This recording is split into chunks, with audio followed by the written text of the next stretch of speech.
কে কি দেখলো ফুটবল থেকে অক্সফোর্ড, কে কি দেখলো ফুটবল থেকে অক্সফোর্ড? আমরা একটুখানি ফুটবল নিয়ে একটু আলোচনা করবো, আর গতকাল অক্সফোর্ডে ঘটে যাওয়া একটা অদ্ভুত একটা ঘটনা নিয়ে একটু আলোচনা করব।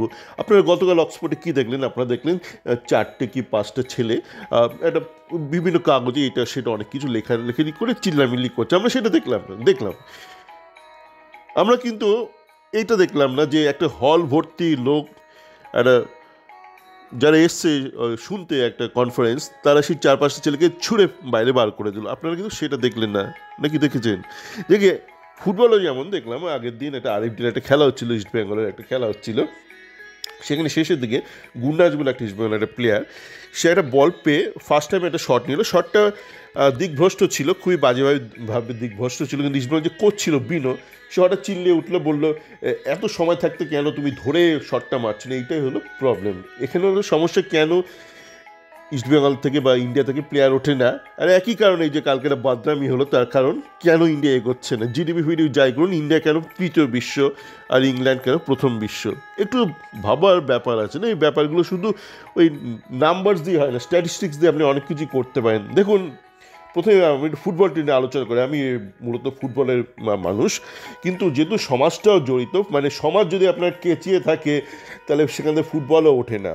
এবং সেই জন্য আপনারা দেখেন যে আমি যেগুলো বলি সবগুলোই মোটামুটি হয়ে যায় ফুটবলের ক্ষেত্রে। তার কারণ হচ্ছে, আপনি যদি সমাজটাকে বোঝেন, আপনি ফুটবলটাকে বুঝবেন। আপনি আরএফডিএল কেন খেলেন, এটা আগে জানার প্রশ্ন, এটা নিজেকে করার মতো একটা প্রশ্ন। আপনি আরএফডিএল কেন খেলেন? আপনার মূল উদ্দেশ্য হচ্ছে এখান থেকে আপনি যেন প্লেয়ার তোলেন আইএসএলের জন্য। তাহলে আইএসএলে আপনাকে যে স্পিডে খেলতে হবে, যে স্টাইলে খেলতে হবে, সেই স্টাইলে কিন্তু আপনার আরএফডিএলও খেলতে হবে। এই আরএফডিএল একটু জায়গা পাচ্ছি বলে একটু বলটা ধরে রাখবেন, তাহলে কিন্তু আপনি গেলেন। আপনি হয়তো আরএফডিএল একটা গোল করে দেবেন, আপনি আর আইএসএলে গোলটা করতে পারবেন না। ওই একই কারণে, যেই কারণে হচ্ছে জেসিনরা দেখবেন আপনার কলকাতা ফুটবল লিগে অনেক গোল করে, হ্যাঁ, কিন্তু আইএসএল আর কিছু করতে পারে না। কেন? তার কারণ হচ্ছে, একটা সময় আমরা দেখেছিলাম কলকাতা ফুটবল লিগে যেই মুহূর্তে টিমটা একটু স্পিডে খেলতে শুরু করলো, তখন এর পা থেকে বল ছিটকে যাচ্ছে, মানে বিনো রানা কেরালার ছেলেদের পা থেকে বল ছিটকে যাচ্ছে। ওই জন্য বুদ্ধিমান বিনো কী করলো, স্পিডটা কমিয়ে দিল। তার স্পিডটা কমানোর পরে কী হলো, এই আমন জেসিনেদের পায়ে বলটা আটকে থাকলো, একদম ম্যাগনেটের মতো আটকে থাকলো। তার ফলে কী হলো, ইস্টবেঙ্গল গোল করলো, ইস্টবেঙ্গল ম্যাচ জিতলো। কিন্তু তার ফলে কী হলো, এরা প্রমোশন পেলো। তার ফলে কী হলো, এরা আইএসএলে গিয়ে সবাই মানে ধ্যারালো। এটাই হলো আপনার। আপনি কি এই জন্য কি মানে আইএসএল খেলছেন, আপনি আরএফডিএল খেলছেন, সিএফএল খেলছেন? ভাবুন। এই যে ধরুন গতকাল এই যে অক্সফোর্ড একটা হলো, একটা প্রবাসে, আমরা জানি বাঙালিরা প্রবাসে গেলে 3-4 জন মিলে থাকলে একটা দুর্গাপুজো করে ফেলে। সে আমি দেখেছি, মানে আমি নিজে যে বিভিন্ন দেশে ঘুরেছি, এই বাঙালিতে একটা প্রবণতা আছে। কিন্তু আমি এটা কখনো দেখিনি যে প্রবাসে গিয়ে আপনি দুমদাম করে একটা শাখা খুলে ফেললেন। আদি বা বস্ত্র মানে আদি ঢাকেশ্বরী, আমাদের কোনো শাখা নেই যেমন, এদের আছে যে আমাদের প্রবাসে খালি শাখা, আমাদের দেশে কোনো শাখা নেই। আরে বাবা, এটা একটু ভাববার বিষয় হচ্ছে। সব সময় না স্থানকাল পাত্রটাই মাথায় রাখবেন। দেখুন, নেতাজি এটা বিদেশে একটা গভর্নমেন্ট ফর্ম করেছিল, কেন না তখন সেই পরিস্থিতি ছিল না দেশে, যেহেতু তখন ব্রিটিশ সাম্রাজ্য ছিল। তো আপনি সেই জন্য বিদেশে একটা India government in exile form করেছিল। তো আপনার মানে দেশে ছাত্র রাজনীতি করার কি সমস্যা আছে যে আপনাকে বিদেশে একটা ইউনিট খুলতে হচ্ছে? এটা তো একটা অদ্ভুত ব্যাপার। আপনি দেশে মানে একটা আপনার নামেই রয়েছে ইন্ডিয়া, কিন্তু আপনি বিদেশে মানে স্টুডেন্ট ফেডারেশন ইন্টারন্যাশনাল একটা খুলে বসে আছেন কেন? মানে প্রবাসে এসএফআই, ব্যাপারটা তো একটা এরকম হয়ে গেল। আর এই প্রতিবাদের ব্যাপারটা দেখুন, এইটা আমার না খুব ভালো লাগে। এটা আমি দেখে এসেছি, আমি চিরকাল দেখে এসেছি।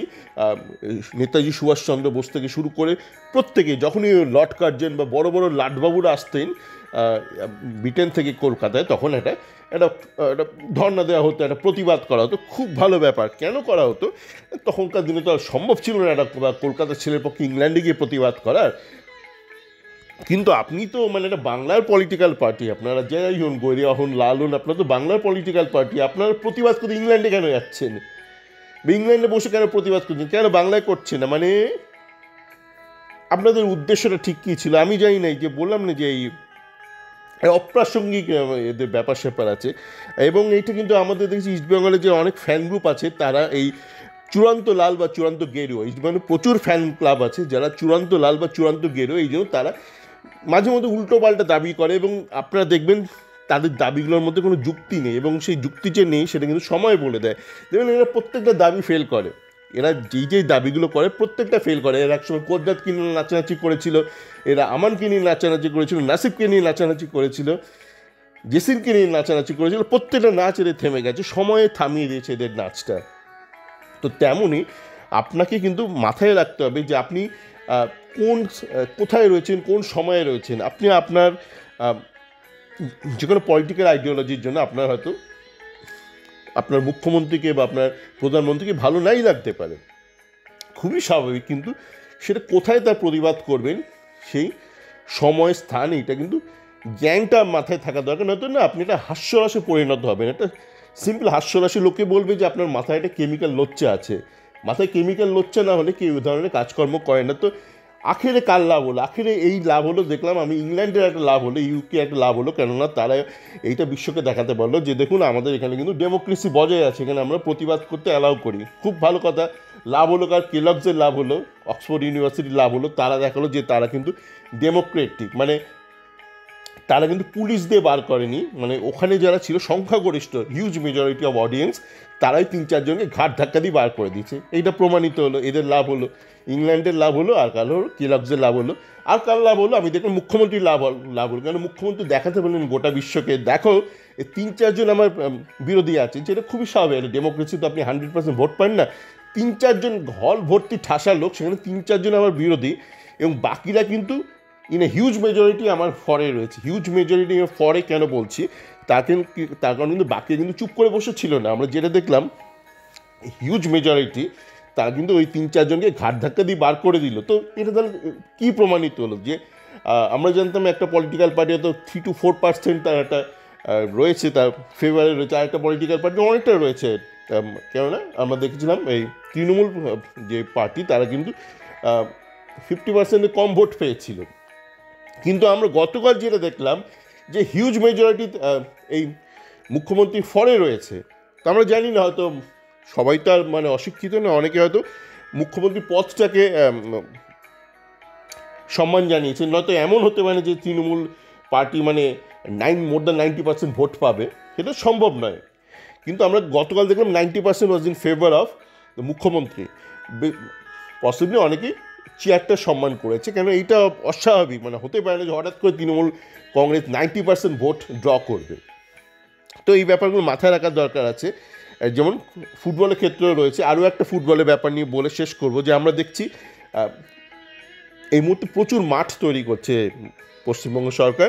বারাসাত স্টেডিয়ামটাকে দারুণভাবে রেনোভেট করেছে। কালনা স্টেডিয়ামে কিন্তু ইতিমধ্যে অল ইন্ডিয়া ফুটবল ফেডারেশনের অনূর্ধ্ব-17, অনূর্ধ্ব-13 ন্যাশনাল লেভেলে ম্যাচগুলো হচ্ছে, কিন্তু কোচ কোথায়? দেখছি বাংলাতে এই মুহূর্তে অনেক কোচিং লাইসেন্স হচ্ছে, এবং সেই লাইসেন্সগুলো কারা করাচ্ছে? এই দেশি মাল্লাই করাচ্ছে, মানে দেশি কোচরাই করাচ্ছে। কারা করাচ্ছে? মানে টিচার কারা? যারা নিজেরা কোনোদিন একটা প্লেয়ার তৈরি করতে পারবে না, তারাই হচ্ছে আপনার এদের টিচার।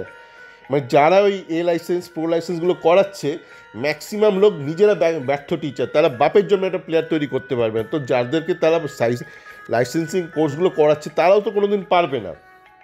তো আপনাকে কিন্তু কোচ তৈরি করতে হবে। মাঠ শুধু তৈরি করলে হবে না, কোচও তৈরি করতে হবে। আমি যে পিরামিড স্ট্রাকচার, সেগুলো তো অন্য একটা সিস্টেম ব্যাপার।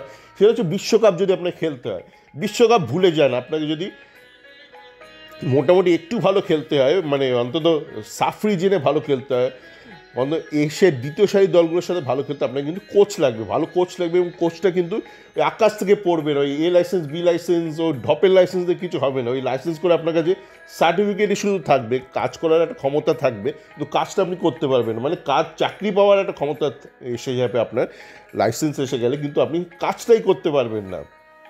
তো সেই জন্য কোচ তৈরি করা দরকার। এবং কোচটা কীভাবে তৈরি করতে হবে? আপনাকে শিক্ষিত কোচ নিয়ে আসতে হবে, একগাদা নিয়ে আসতে হবে, বিদেশ থেকে নিয়ে আসতে হবে, এবং তাদেরকে দিয়ে আপনাকে স্থানীয় কোচদের তৈরি করতে হবে। অন্তত সাময়িকভাবে আপনাকে স্থানীয় ছেলেদেরকে ট্রেনিং দেওয়াতে হবে এই বিদেশি কোচদের মাধ্যমে। এবং তার সাথে সাথে একটা প্যারালাল একটা প্রোগ্রাম রাখা দরকার, যে আপনার যে স্থানীয় দেশি কোচরা রয়েছে, তারা যেন এদের সান্নিধ্যে কাজ করে, শর্ট অফ ইন্টার্নশিপ করে, এবং 2 বছর 3 বছর কাজ করার পর তারাও মোটামুটি কাজটা শিখে যাবে। তো সেই কাজটা করতে হবে। এবং বিদেশি কোচটা আর আসবে করতে, মানে মাল্লুটাকে দেবে, পয়সাটাকে দেবে। মাল্লুকে তো পাঠিয়ে দিয়েছিল ওখানে প্রতিবাদ করার জন্য। না, আমি এখানে মাল্লু মানে অর্থ বলছি। তো অর্থটা আসবে কোথেকে? অর্থটা কিন্তু এই নিয়ে একটু ভাববার দরকার আছে। দরকার হলে আমি বলবো ইস্টবেঙ্গল ক্লাব, সরকার, এরা বসুক, আলোচনা করুক, একটা কোপে মডেল করুক। আমি বিদেশে দেখেছিলাম, মানে সাউথ কোরিয়াতে দেখেছিলাম, যে ওখানকার অনেক স্থানীয় ছোটো ইন্ডাস্ট্রিকে কিন্তু সাপোর্ট করে সরকার থেকে, মানে রিসোর্স আনার ক্ষেত্রে বিদেশি রিসোর্স বা চাকরি মানে কর্মীর স্যালারি পয়সালির ব্যাপারে কিন্তু সরকার থেকে সাপোর্ট করে। তো এই ব্যাপারেও আমি বলবো যে একটু আলোচনায় বসুক, একটু সাপোর্ট লাগবে সরকারের থেকে। আমাদের যে ইকোসিস্টেম সেখানে কিন্তু সরকার থেকে একটু সাপোর্ট লাগবে। তো ইস্টবেঙ্গল এরা বসুক, মোহামেডান এরা বসুক, মোহনবাগান সুপার জায়েন্টের দ্বারা হবে না, ওদের আলাদা ওই গেরুয়া হয়ে গেছে ওরা পার্টিটা। আপাতত সরকারের সাথে বসুক, বসে এরা কিছু কোচ আনার ব্যবস্থা করুক, এবং শুধু কোচ নয় মানে এই প্রোগ্রামটাও রাখুক যে কোচ এসে কয়েক বছর শুধু ট্রেনিং দেবে না ইউথদের, তারা কিন্তু সাইমultaneously তারা স্থানীয় কোচদেরও তৈরি করবে, তাহলেই কাজটা এগোবে। আর অক্সফোর্ড নিয়ে যেটা বললাম ওইটা নিয়ে আর বেশি ঘাটাচ্ছি না, কেন আমি মূলত রাজনীতি নিয়ে কোনো বক্তব্য রাখি না। কিন্তু এই ব্যাপারটা যেহেতু একটা দেশের ব্যাপার রয়েছে, একটা জাতির ব্যাপার রয়েছে, তাই ওইটা একটু আর টানতেই হলো ব্যাপারটা, কেননা ওই যে স্থান কাল পাত্রটা সমস্ত ক্ষেত্রে কিন্তু আপনার জীবনে প্রযোজ্য। সকলে ভালো থাকবেন।